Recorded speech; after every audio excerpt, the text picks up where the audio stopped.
Namaste, Zanoni Snowflake Purcell here. Welcome to the Shinto Yoga Experience with Shinto Self-Empowerment. One of our fun tools for our shadow dance with life. Meditative daily poetry reading with sound healing, sound medicine, sound therapy, and moonology medicine. Embracing the build-up to the super full moon in Libra.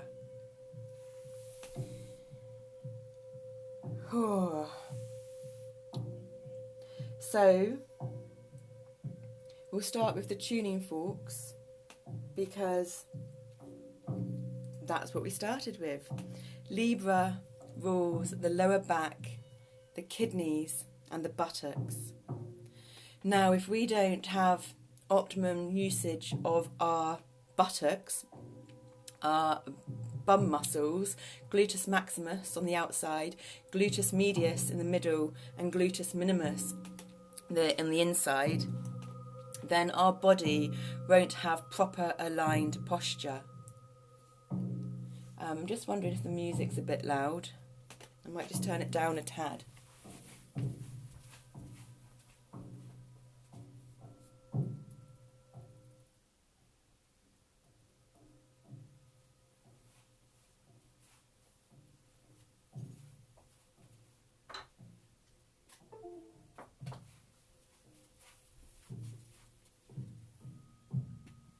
We did have it on volume 66 because 66 is the number of healing, made up of a double dose of 6 unconditional love, equaling 12 complex stability with the masculine energies in the linear world, made up of 1 new beginnings and 2 patience, choices, balance.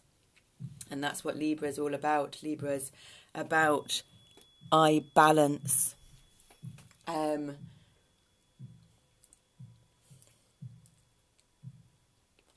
We're a little spaced out from the tuning forks and the healing. So bring your heart and your conscious awareness to this reading, where if you are watching this and receiving the energies, because if you're watching it, where attention goes, where awareness goes, energy goes. You'll be, and there's an equal exchange, give and take of energy. So if you are coming to these and you're watching them, the healing energies will be coming back. And when one does do things that heals them, to make space for the new you and the healing, one needs to create that space, make the room. So there's a purging, a detoxing that takes place before the actual, which is part of the healing. So before the full alignment and balance can come into place, there's a purging, a detoxing. One could end up getting diarrhea, spots, headaches, being sick, whatever it is for you, skin rashes. And so therefore it's about nurturing yourself, listening to your body. Do you need extra rest? Do you need extra sleep? Do you need better sleep? Do you need to switch your screen time off before you go to bed, so that you're already lowering your brain, changing your brain wavelength state, and you haven't got the blue glare? Maybe you're not able to turn your screen off, but maybe you're able to change the settings on the screen of the way the light is, so it's a warm, different light rather than that cold blue ray light.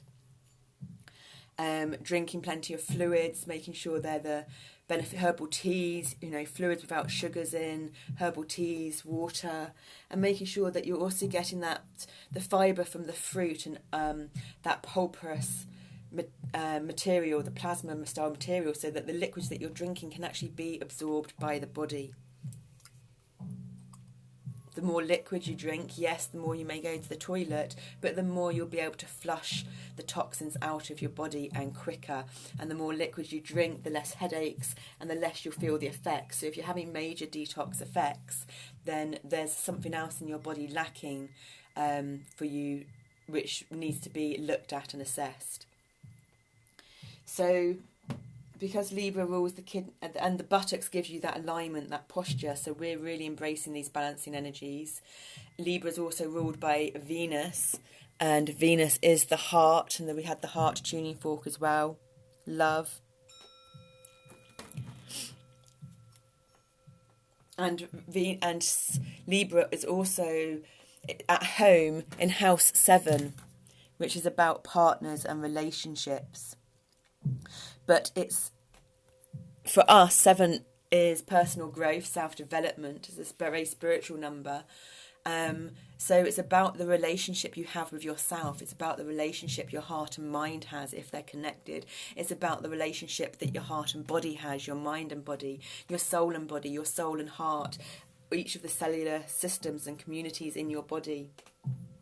So we had the blood tuning fork, the kidneys and the adrenals, because the adrenals are these little hats that sit on top of the kidneys. Kidney beans are really good for your kidneys. Anything that you eat that looks like an organ or looks like something in your body is really good for you. So walnuts are good for your brain, chickpeas, your pituitary gland, pine nuts, your pineal gland, kidney beans, your kidneys, etc., etc. So cauliflower, broccoli, good for your lungs. We just kind of made that one up because they kind of look like the bits in your lungs. But I'm guessing that's true because these are the quick fixes, the quick, easy ways that we've been able to understand nutrition, because there's so much information out there and it can be quite diverse. We also had the fat cells fork to stimulate the fat cells and create movement. And we had the weighted, so the weighted ones are heavier and a lower frequency. So they actually rest on the body.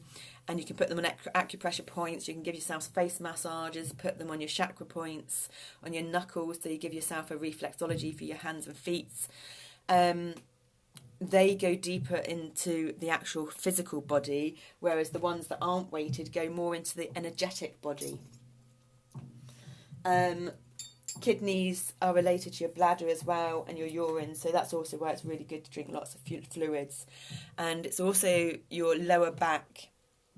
So because the energy's around the buttocks, you may want to do a few squats, and you'll get more out of doing a few squats with these energies than what you'd do by doing some squats on other days. At least that's our belief system and our perspective with these energies.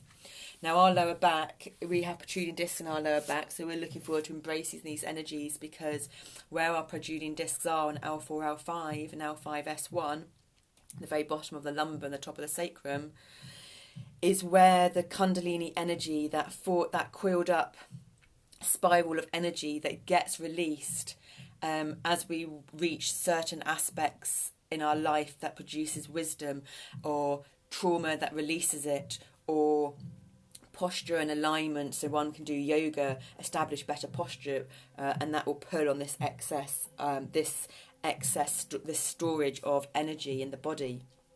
But if one, like us with the EDS and other things, there's not an even tension or pull in the normal biomechanics of the body, and so that's what we're healing within ourselves and getting to know more on a subconscious level with the alternate personalities, because each alternate personality relates to a system in the body and a network in the brain, and then the conscious eyes are witnessing the process as we go in and out of these altered states of consciousness between each alternate personality, and each person alter has its own conscious mind and its own subconscious mind. So it's a very interesting, complex, multi-dimensional outlook and perspective on things, very not like the conventional or the norm. So we're going to talk through some of the cards we've got here first. So yesterday we had up the Moonology cards, whereas today we've got the Queen of the Moon Oracle cards along with Black Mystery, is it? Black Moon, I think. So with the Moonology cards, the supermoon, the perspective that author takes is that on the supermoon the energies are running high, and it's not that any of these perspectives are wrong or right, it's just all of them. There's many words for connecting with one's deeper self, one's inner heart, one's inner child, one's consciousness, one's higher self. There's all these different words out there that have a slightly different meaning to the individual that's using them, and then we'll have the collective meaning or interpretation. But there's so much new terminology coming into play now that we really have to be attentive and pay attention to the way we use our words and our language and the way we structure sentences. And language can actually be quite limiting. So the more we can communicate with our body and our heart, and the other forms of expression and communication, the less confusing we can be to people sometimes. And Libra is an air element, which is about communicating. So it's about this full moon is about communicating with your heart, communicating through your value-based systems, not your mind and your belief systems, because that can cause separation, dissociation and conflict between relationships within yourself but also others. From the Queen of the Moon oracle, supermoon is about attraction. So like attracts like, but it might not be that the like that you're attracting when it's like attracts like. It could be the polar. So north and south in magnets, it's the negative and the positive that get attracted to each other. If you put two positives, they repel. If you put two negatives, I don't know where we've gone on that one, but you get what I mean. It might not be that just because, so you might be in your deeper inner self, you might be lacking confidence. But you portray confidence on your outer self. So you might attract someone that has a lack of confidence on their outer self, but actually on their inner self they have a lot of confidence. So it's not exactly, and this is where the moon is the soul, the moon is the inner you, your emotions, your feelings, whereas the sun is the outer you, your self, the expression, what you show the world. So we have just come from a Virgo full moon. So if we do a full moon to full moon cycle, because there's always cycles, we've come from the Virgo full moon of I analyse, and the next full moon and then we balance ourselves out from the witnessing and the analysing to get ready for the next full moon in Scorpio of I transform. So if you want to know, we've printed off so you go to AstroSeek and you type in free natal chart, and you can type in, don't know if you can see that, the date and time and where you live, for instance. If you type in where you live, you'll get the house system. And the houses, although the full moon happens when the moon and the sun are opposite each other. Now the sun is in Aries. Aries is I am. You can't actually see this very well on our side of it. And Aries is at home in the first house of the body. So this is a super powerful, well, it's a super moon, but it's an extra super powerful full moon for us, because on our personal house chart, the moon is at 8 degrees in house. It looks like it's just before. It's really hard to tell on this. But it looks like it's 8 degrees, so it's the end of house 12. It's the start of house 1.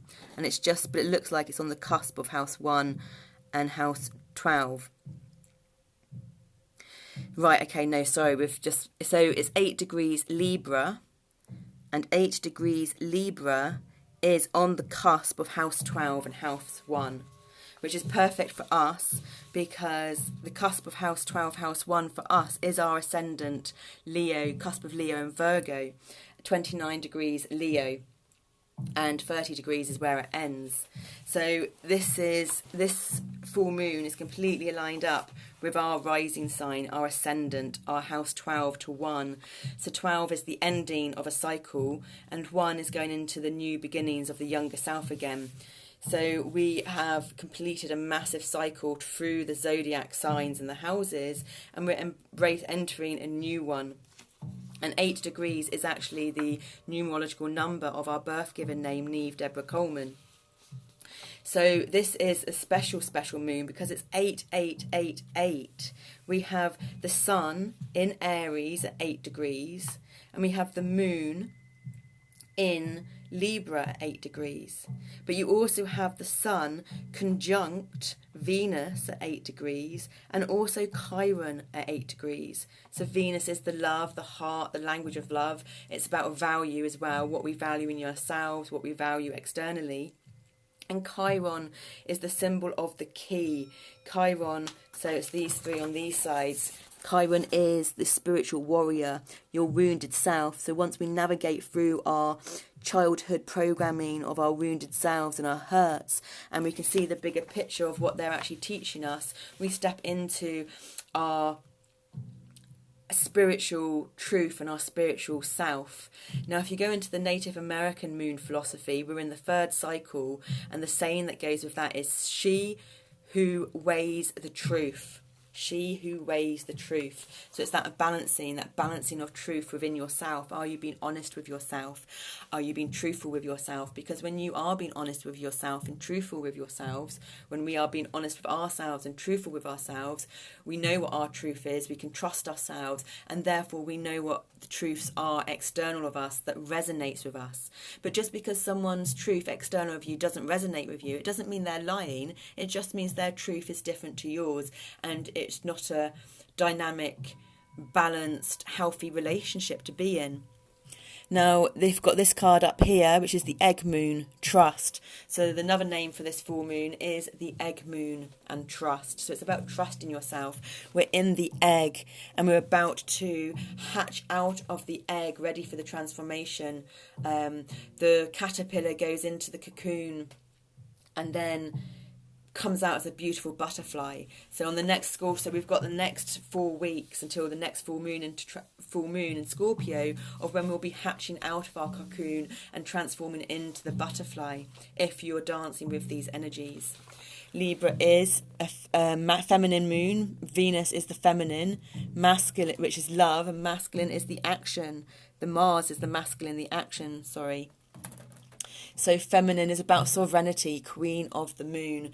And in the full moon card for the Moonology cards, it was yesterday, it's surrendering to the divine, because when we surrender to the divine, we reach our full power, full moon power. And 16 is the number of rebirth, made of new beginnings and unconditional love. 1 and 6 together equaling 7, which is the home of Libra, the 7th house. So you're starting to see the interconnectedness of energies and everything that's going on here. So it's massive 8888 portals openings, and it's about, we don't need to invite anything in ever. It's about everything. We have everything within us already. It's all written in our DNA. The 96% of our DNA that scientists don't understand, which they call junk DNA, is actually where it holds all this information of the infinite, of infinite possibilities. And when we learn to understand ourselves, trust ourselves, open ourselves up, then we open ourselves up to whatever we wish to draw ourselves to. And there will be certain things from past lives, certain things that are stronger than others. It's just dependent on you and your individual makeup. But also, that's if you're just going to go with the flow. But that doesn't mean you have to go with the flow. You can choose to be interested in something and do something, or embrace energies that aren't your strong point and do fabulously at them. It's all an individual belief system and perspective that's navigated through the heart-based value system for optimum resonant harmony and balance and frequency. So if we compare this with our personal natal chart, so because there's lots of 8s in beautiful healing energies and polarities, because although normally when you've got an opposition, it can be challenging energies, but the moon is in Libra. Libra's opposite is Aries. So that can be extra challenging because that's where the sun is. But Venus is the ruler of Libra, and Venus is in Aries. So it's like let's say the planets are your parents, and your house is the housing, and then you are the astrological energy. So you are opposite your house energies, That's right, sorry, it's on the cusp of 7 or 8. So you are out of your home, opposite your home, but your mum is in your house. But rather than you being in your house, there's someone else in your house. So you've done like a wife swap, or you've done like a French exchange or something. So they can normally be quite challenging. So when you do a French exchange, you'll go over to the French person's house and they'll come over to yours.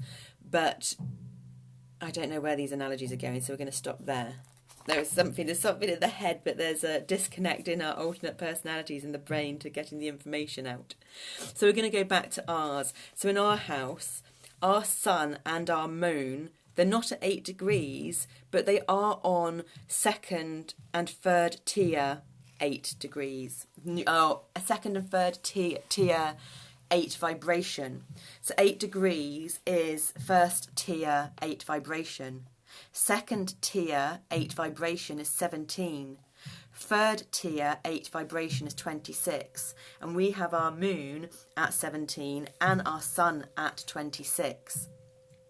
And with our birth given numerological number being 8 as well, this is a really powerful moon for us. And again, with the way it's where the house systems that lies as well. So we are really embracing these healing energies. Our Chiron is actually 9 degrees, so that's only a degree off 8, so it's like what's next door. And our path of fortune is also number 8, and our Mars is also number 9. So we've got a lot of action going on with our healing of our inner self, the moon, and our outer self, the sun. So this is what kind of we use to get to know ourselves and understand ourselves, because of our internal deaf, blind and dumb processing model. It becomes very hard to witness and know what's going on, especially when we change alternate personalities. And when we change alternate personalities, we change brain networks, we change ages, we change taste buds, we change sense of smell. So it can get really confusing to know what's going on. So that's also why we do these videos, for us to teach the other ones in us about information, for it also to share it with other people, so that the therapist, the university lecturers, the healers, the shaman, everyone that's out in us now contributing to this, has provided the material for our younger alternate personalities and other personalities that don't know about this or aren't aware. So when we watch it back, it's strengthening and initiating and embedding the constructive feedback loop of information, of data, out and in of the senses and in and out of the senses, etc. So I'm just going to quickly give you the words. So for this next fortnight, so we were working on a full moon cycle, full moon to full moon. But if we go from the new moon, the fortnightly cycle, so we've just come from the Pisces new moon, going into the Libra full moon. Pisces is the house 12 again, and we're going to the Aries house 1 of a new moon. So from the full moon tonight is tonight universal time at 7:28 p.m. We've just got a gurgly hungry feeling in our stomach, which is excellent because we don't often get them, but we've been on our liquid diet mostly.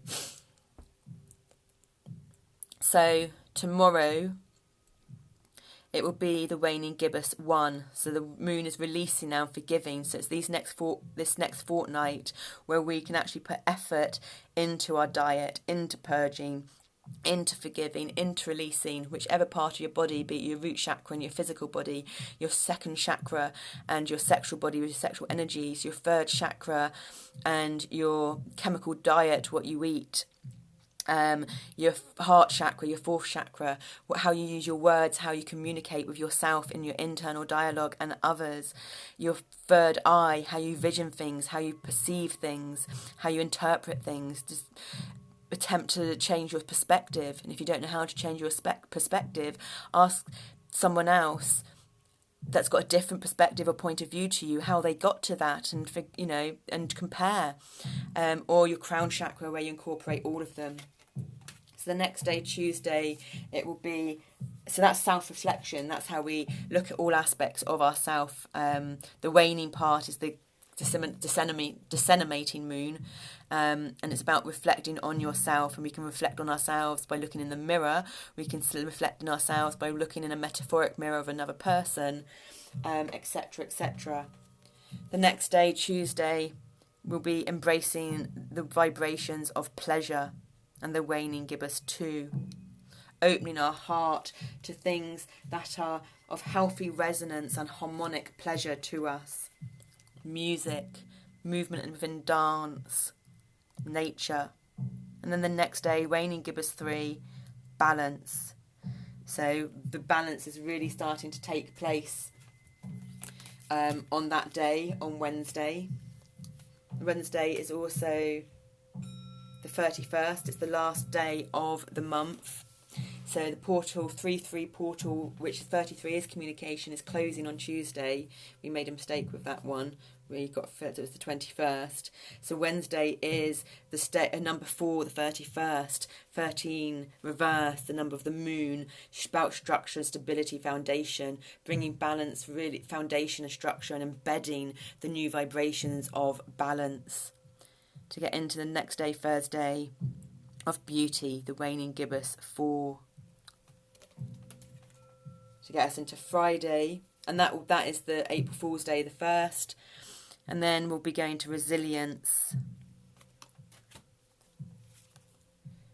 wisdom. So these are the words that are related to the frequencies on that day.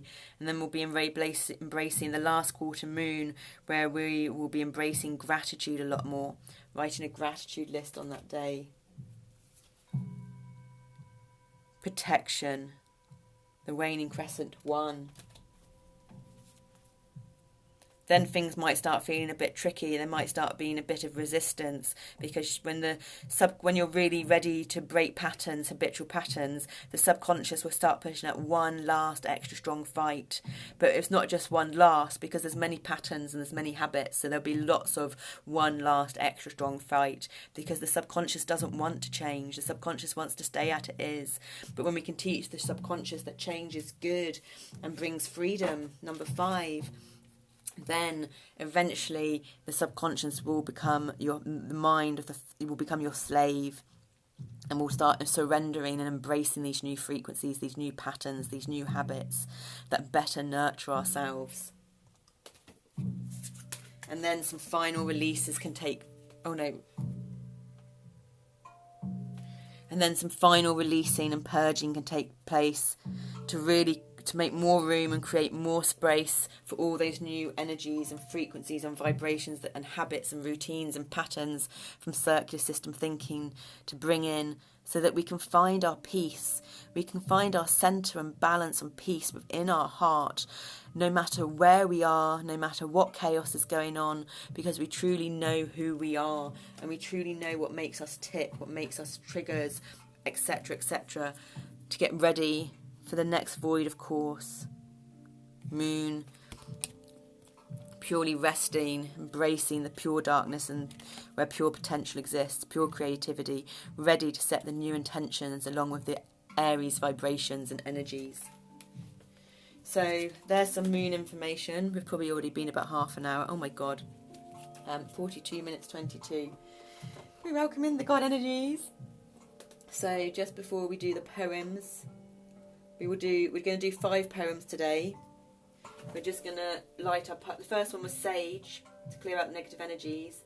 And now we're just bringing in some Palo Santo to continue. It also clears out negative energies, but it resets. It's a trauma reset. And because we're dealing with Chiron energies, the wounded child, it helps to facilitate any kind of resetting frequencies, calibrating, balancing, finding that central point of equilibrium.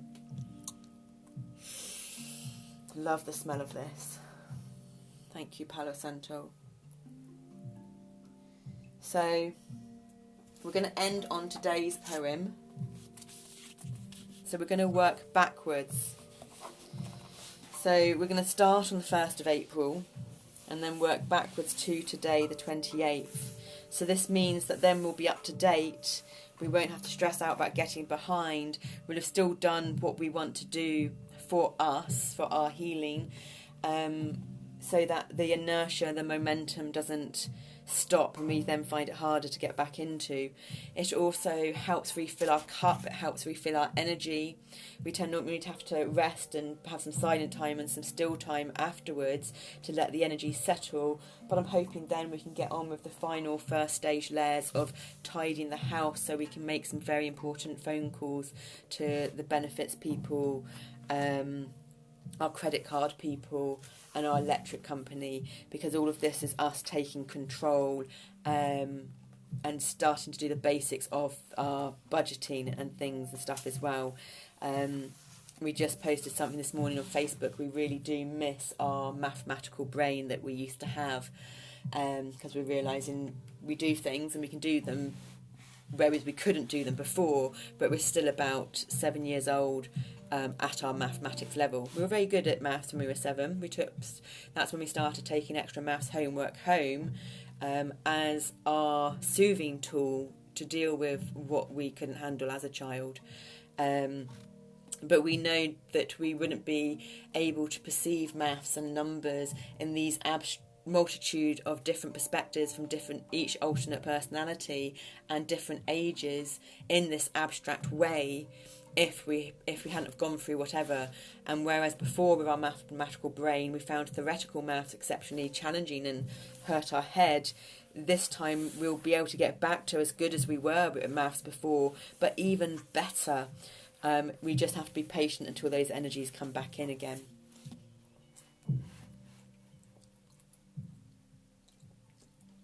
So, a lot of healing, a lot of information there. But the 1st of April, April Fool by Louis MacNeice. Pinch, punch, 1st of the month. It's April Fool's Day, a time for practical jokes and hoaxes. Incidentally, the earliest recorded foolishness, on the 1st of April, is a trick played by a fox in Chaucer's Canterbury Tales, which dates from the late 14th century.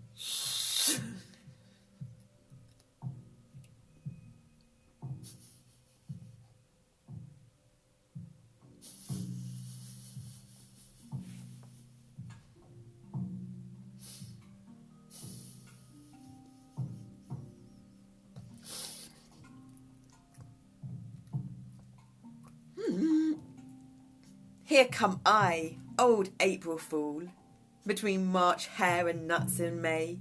Fool me forward, fool me back. Hares will dance and nuts will crack. Here come I, my fingers crossed, between the shuffle and the deal. Fool me flush or fool me straight. Queens are wild and queens will wait. Here come I, my clogs worn out, between the burden and the song. Fool me hither, fool me hence, keep the sound but ditch the sense. Here come I, my hair on fire, between the devil and the deep. Fool me over, fool me down. Sea shall dry, and devil shall drown. Here come I, in guts and brass, between the raven and the pit. Fool me under, fool me flat, coffins land on Ararat. Here come I, old April Fool, between the hoar-frost and the fool. Fool me drunk or fool me dry, spring comes back, and back come I.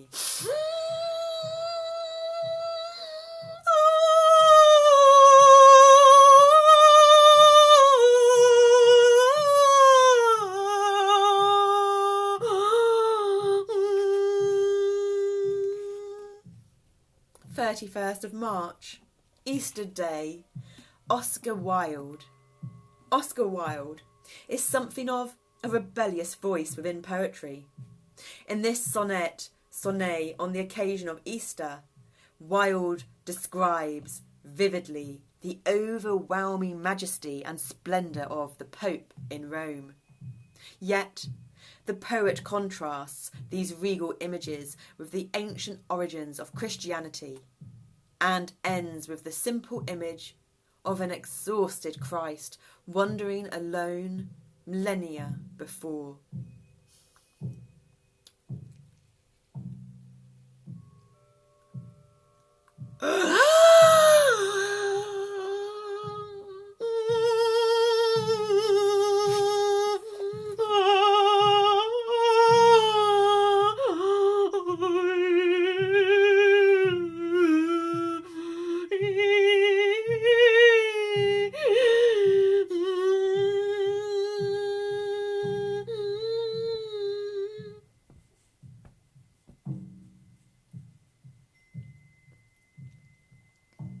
The silver trumpets rang across the dome.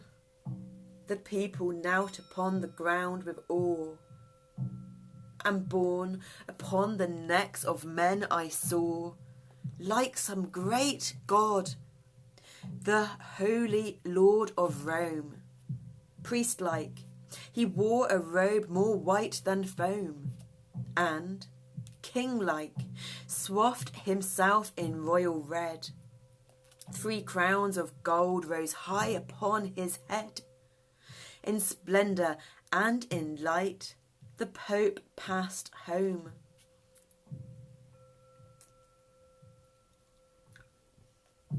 My heart stole back across wide wastes of years, to one who wandered by a lonely sea, and sought in vain for any place of rest. Foxes have holes, and every bird it nest. I, only I, must wander wearily, and bruise my feet, and drink wine salt with tears.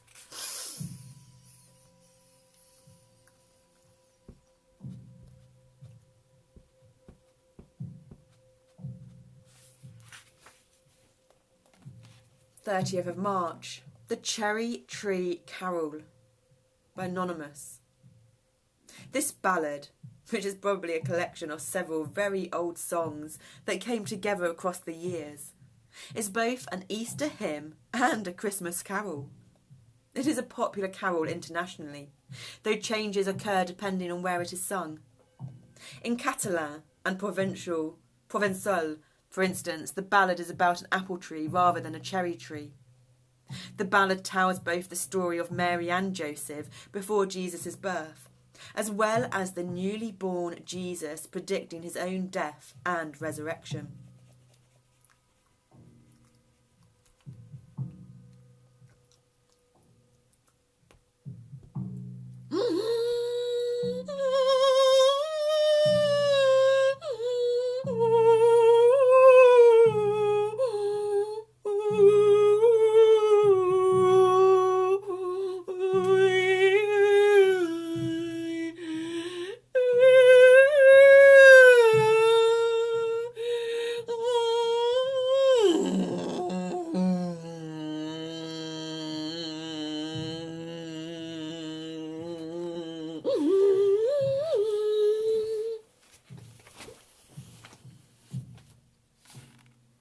Joseph was an old man, and an old man was he, when he wedded Mary in the land of Galilee.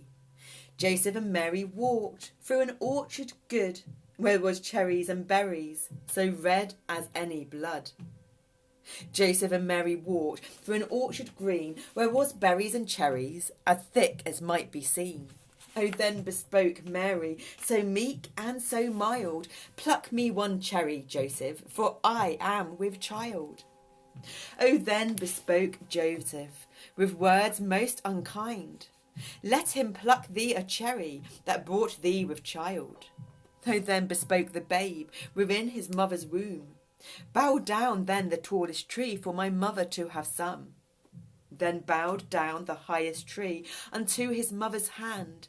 Then she cried, see, Joseph, I have cherries at command.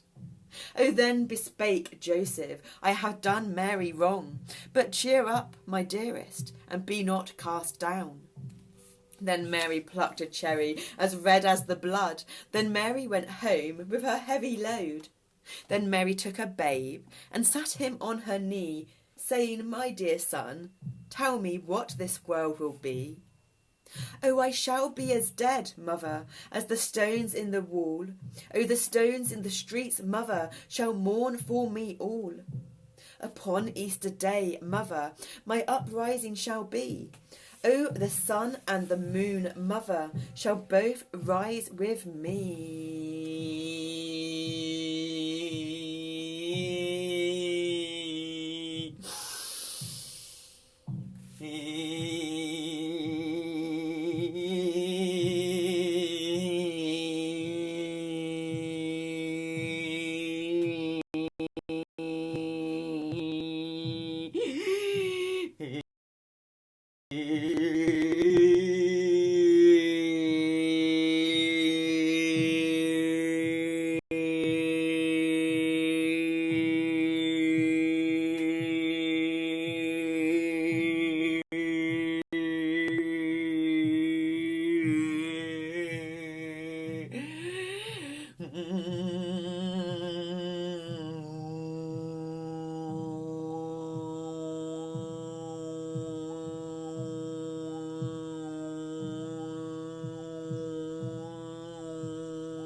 "29th of March, loveliest of trees, the cherry now," by A.E. Housman.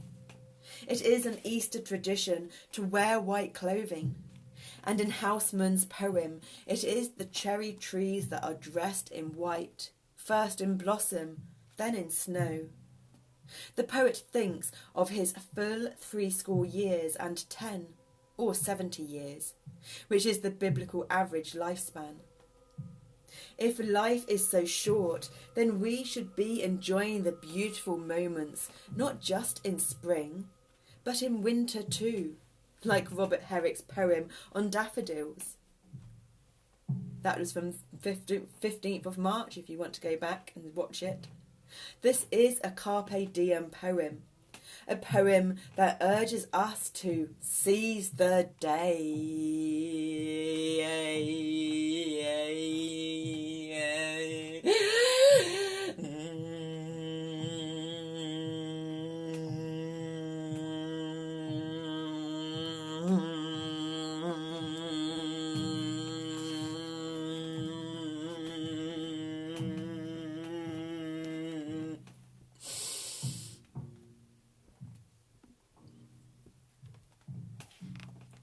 Loveliest of trees, the cherry now is hung with bloom along the bough, and stands about the woodland ride, wearing white for Eastertide.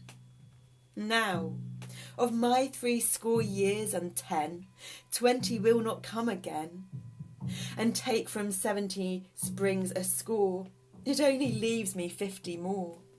And since to look at things in bloom, 50 springs are little room, about the woodlands I will go to see the cherry hung with snow.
we're going to bring in some cedar, and some Palo Santo together. And we've just cleared a massive cycle in us.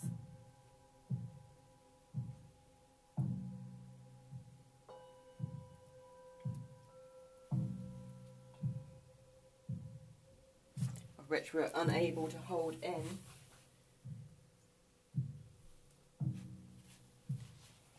So we allow you to embrace the stillness while we go and mimic.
Thank you, cedar and Palo Santo.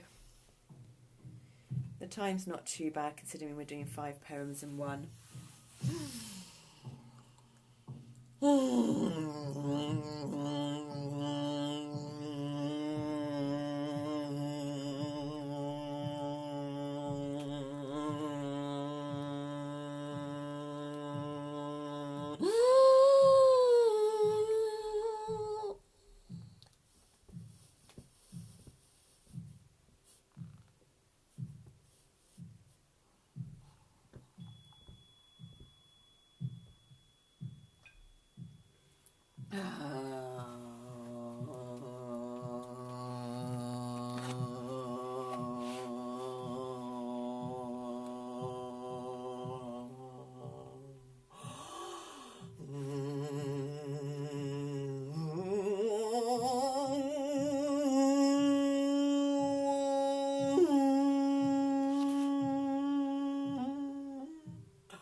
28th of March. I watched a Blackbird by Thomas Hardy. Easter Sunday can fall on any date between the 22nd of March and the 25th of April. Here is one Easter day encounter in poetry between Thomas Hardy and a blackbird.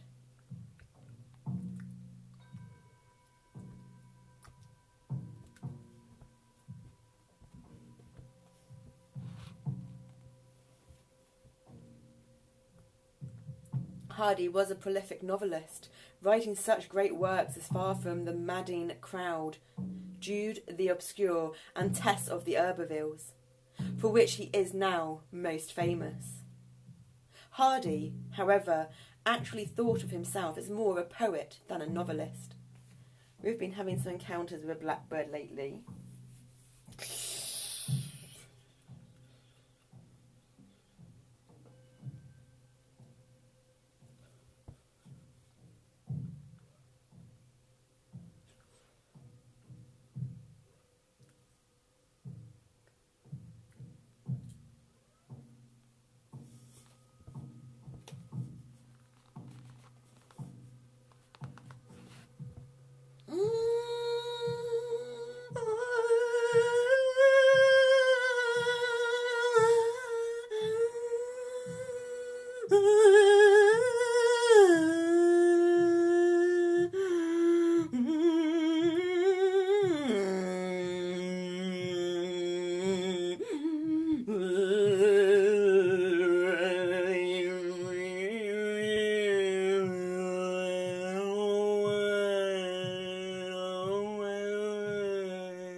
I watched a blackbird on a budding sycamore one Easter day, when sap was stirring twigs to the core.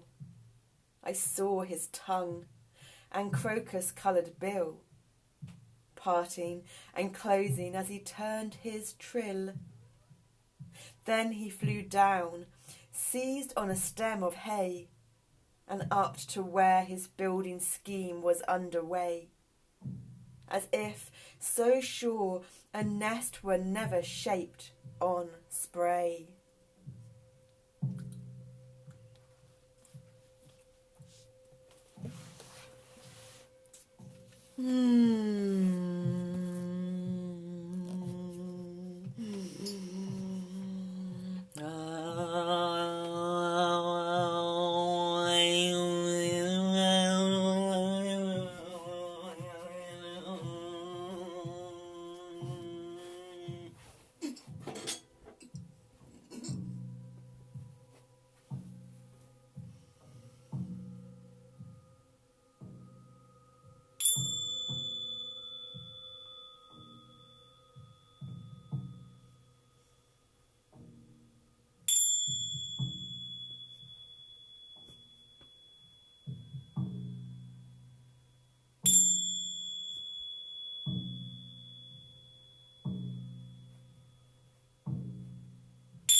So much appreciation and gratitude to you for joining us in the Shinto yoga experience with Shinto self-empowerment.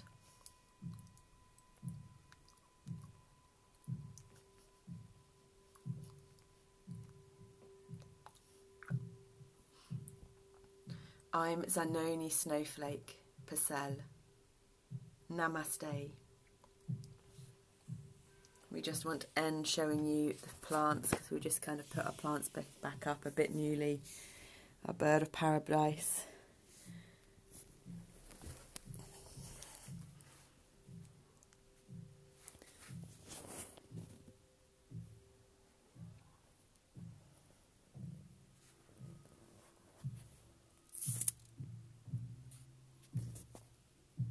Tutela.